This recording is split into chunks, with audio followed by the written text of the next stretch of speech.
So you're thinking about buying an RV, and you're getting online, and you're talking to people. You're looking at websites, and you're going to these chats, and you're going to all these different places to check out RVs, and you're talking to people who already own RVs, and asking their opinion on what you should buy. That's great. Everybody's got a good opinion. People have their good personal opinions. They talk about what they have, what they didn't have. But when it comes to buying an RV, I don't think most people don't consider a lot of things. They don't take in consideration a lot of things.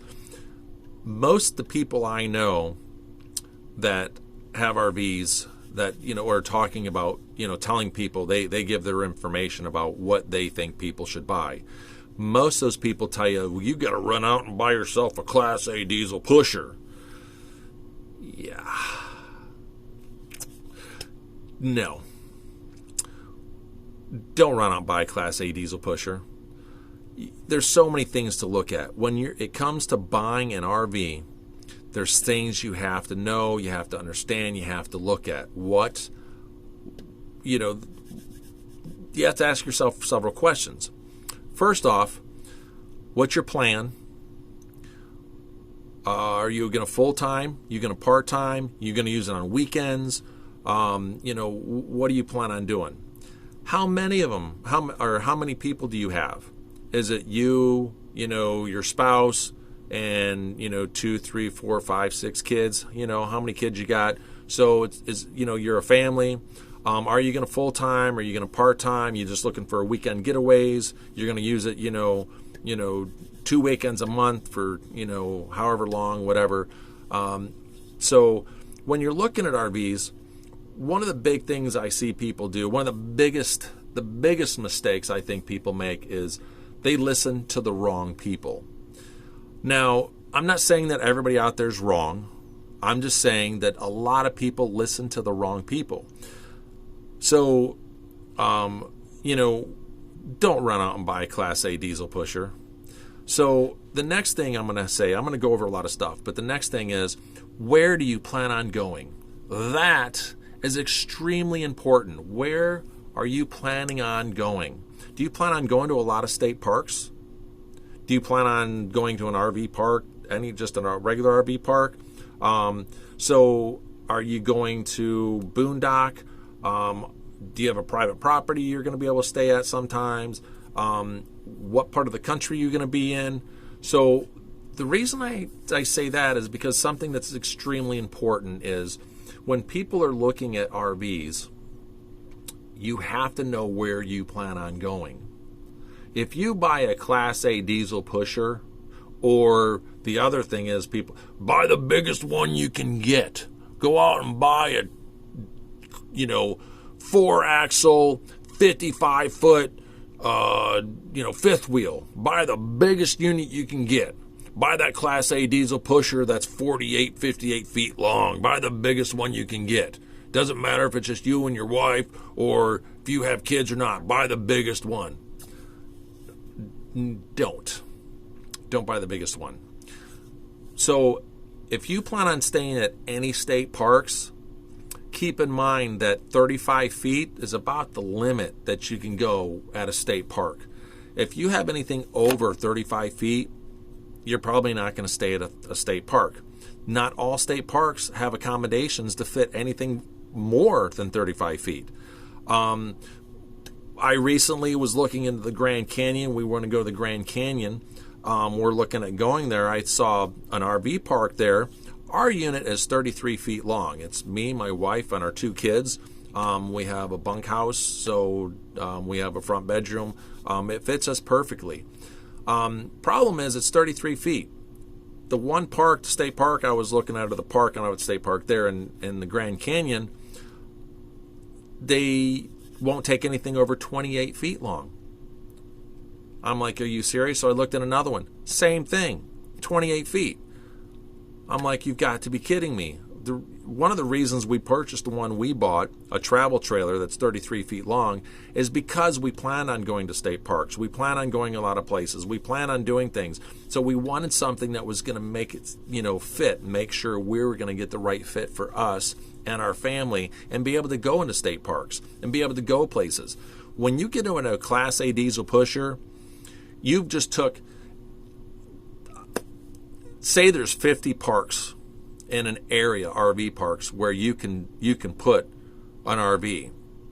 If you have a Class A diesel pusher, or if you have a big, tandem axle fifth wheel, those 50 parks just narrow down to 20 parks. So that is a big factor, something you need to make sure you look at. Make sure you understand that the bigger the unit, the less places you're putting it. The less, you're not going to go to a Cracker Barrel and overnight it. Not happening unless you happen to be at a Cracker Barrel.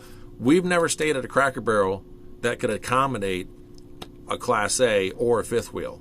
They are out there. I know they are, but the ones we've stayed at would not accommodate that.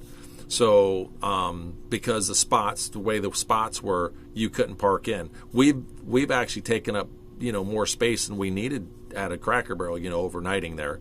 So, but these are things you have to keep in mind. Most people online are not going to tell you about that.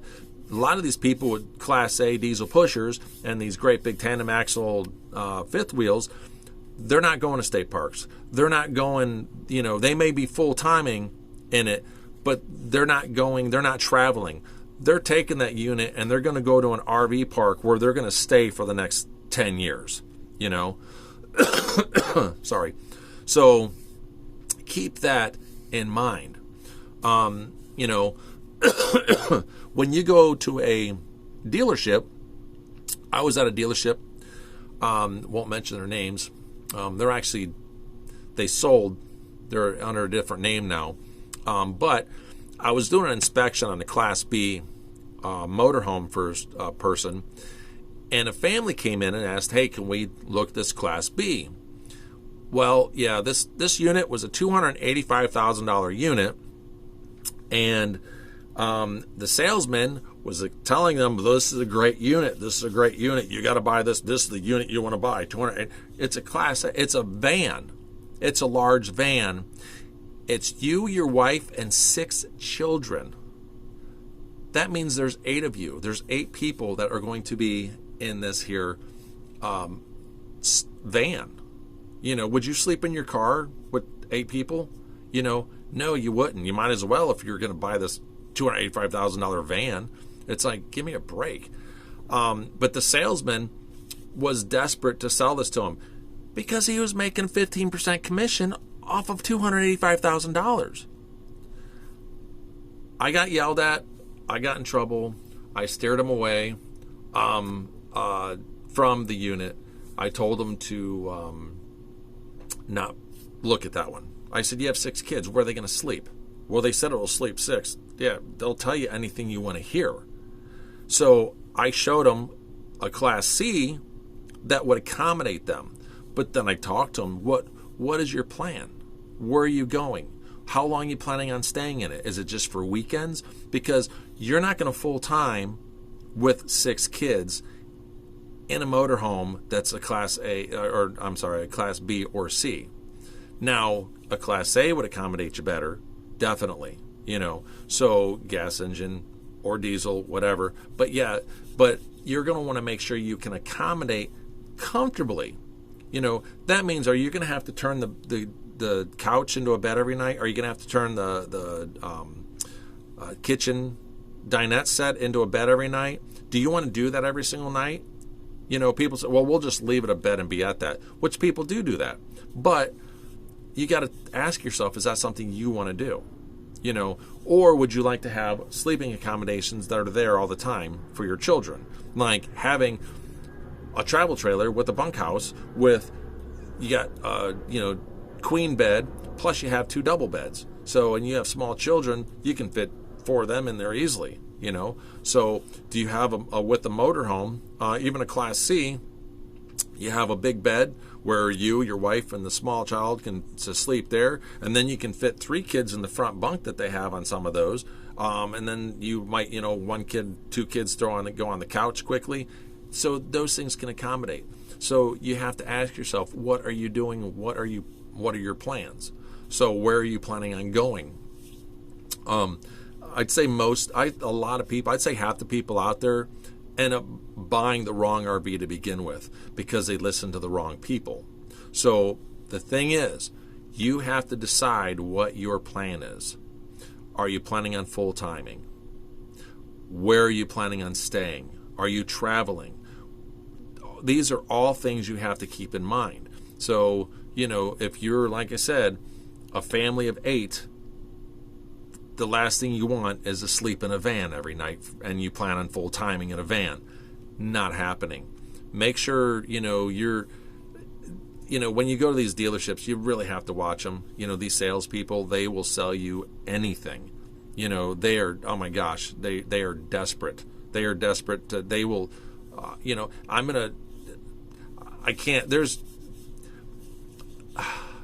would love to say the name. I just don't want to pick on anybody. There's a dealership here in Tampa. There's one here on both sides of the bay. These people are cutthroat, diehard. They don't care. You come in and they flock on you, and they will try to sell you dog poop. As long as you're buying it and you're going to spend the money, they don't care. They're going to put you in. They don't care about your comfort, where you're going. They don't care about nothing. All they care about is the sale, what you're going, and they want to sell you the most expensive unit because they're making a 15%, profit off of, or not profit, but that's what they get, their commission. Sorry, but they're making that commission. That's all they care about. You're just commissioned to them, so they want to sell you the most expensive unit they can find. So if you know a dealership out there that doesn't do that, then you, by all means, feel free to let us know. So just like I said, it's rough. Make sure you're not talking to the wrong people, looking at the wrong people. Don't run out and buy yourself a Class A diesel pusher. You'll be kicking yourself in the butt. And I know there's lots of people out there saying, "Oh, you're wrong." Whatever, man. It fits you and what you think your lifestyle is. That's great. It's not going to fit this family of 6. What's your budget? Like I said, what's your budget? How much money do you have to spend? My thing is with Class A diesel pushers, you're going to spend a lot more time with maintenance on those than you are a gas.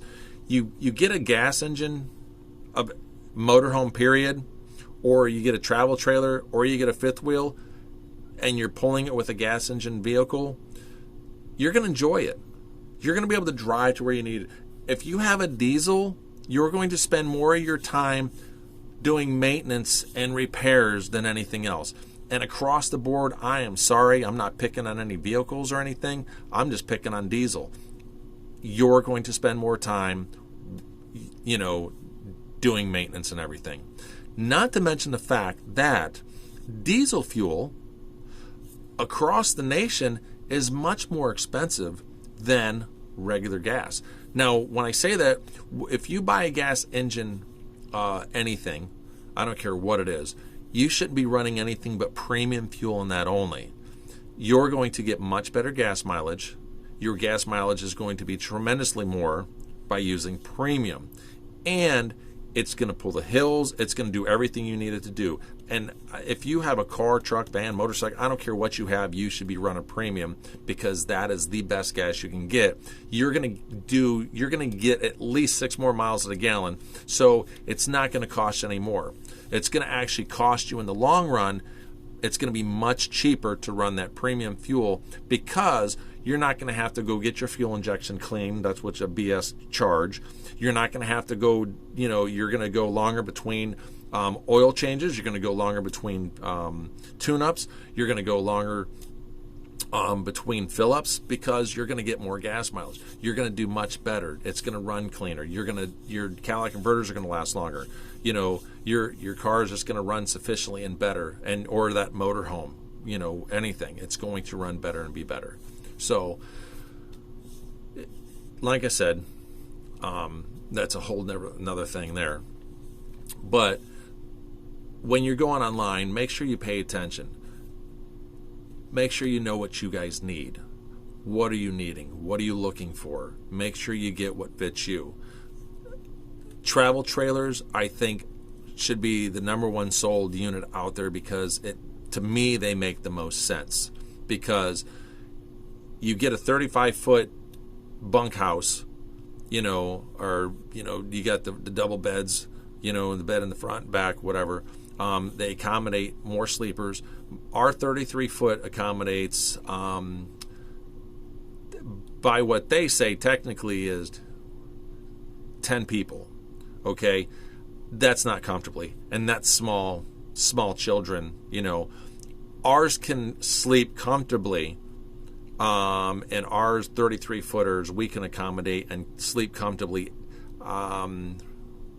6 people comfortably. That would be 6 people extremely comfortably, no problems, in our 33-foot travel trailer. We have no problems pulling it. We can stay overnight several different places. It's easy to maneuver. I pull it with a Chevy Silverado 1500. Has no problems whatsoever pulling it. We back it in, we park it, and we jump in the truck and go where we want to go, come back, hook it up. People say, well, I don't want to tow it. Well, you can't drive that RV everywhere you go. So chances are you're going to have a car. And are you going to tow that car, or are you going to have somebody follow you? So those are the things you got to think about. What do you plan on doing? How are you going to do it? So, with all that type of stuff going on, you have to keep all that in mind. So, just in general, like I said, these are all things you need to think about. What's your plan? That's the biggest thing. What's your plan? Where do you plan on going? Because the size of the unit you get will be a huge factor on where you're able to park it. Keep that in mind. So, period. Just understand that and know it. So, all right. Hope you got some information out of this, and it's a little bit longer than I expected, or intended. So sorry, but hopefully you'll learn something. All right. I'll talk to you soon.